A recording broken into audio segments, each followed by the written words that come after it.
तो सेठानी मन में सोच रही मेरे सेठ जी पागल हो गए।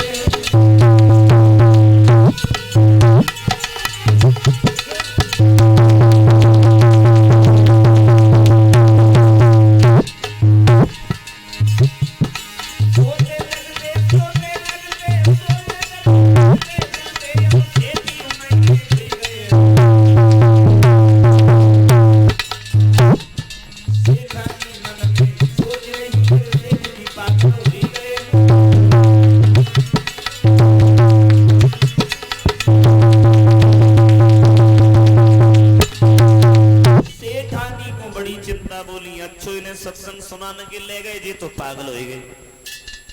न रोटी खाए, न पानी पिए, न कोई काम करे, न दुकान पे जाए। अब तो बेचार बातें याद करता रहा। धीरे धीरे कुछ समय व्यतीत हुआ। सर्दियों का समय आ गया।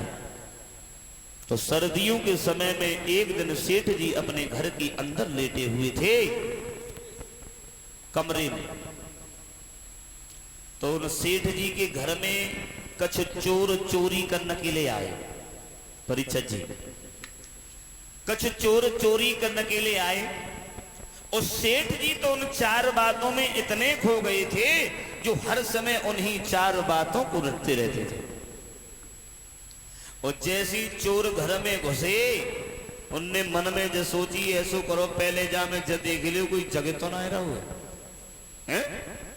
और जैसी वे जंगला के पास में खड़े भये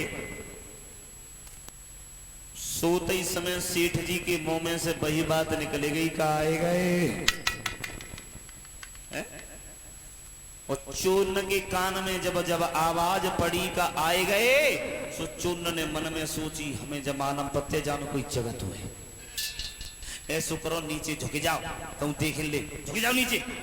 और जैसी भी चोर झुके सुई सेठ जी के मुंह में से फिर निकल गई का झुक गए। चोर सोचने लगे हमें जमानम पत्ते जाने देख लो। ऐसो करो बैठ जाओ बैठ जाओ। जैसी भी बैठे सोई सेठ जी के मुंह से फिर वही बात निकलेगी का बैठ गए। चोर समझ गए हमें मानव पत्ते जाने देख लो। अब कैसे उन्हें बचेंगे इनसे भागो चलो।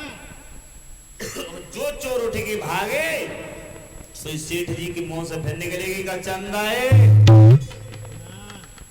और जैसी चोर भागे भागने की आवाज जब सेठ जी के कान में पड़ी उठ के ठाड़े हो गए। और चोर न को जब भागत वो देखो सोई सेठ जी मन में सोचने लगे सेठानी ने बिल्कुल सही कही थी। कथा के सत्संग की चार बोल भी अगर याद कर लिए तो उनसे भी जीवन कट जाता है। अगर वो चार बातें हम याद करके नहीं लाते लिख के नहीं लाते याद नहीं करते तो आज हमारे घर में कुछ नहीं रहता।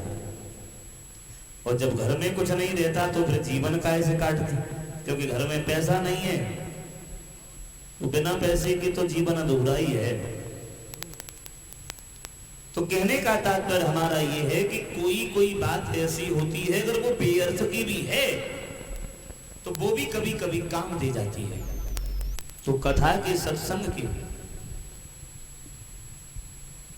दो चार शब्द आपके जीवन में आ गए अगर आपने उन पर अमल कर लिया तो आपके जीवन का आनंद ही कुछ अलग होगा।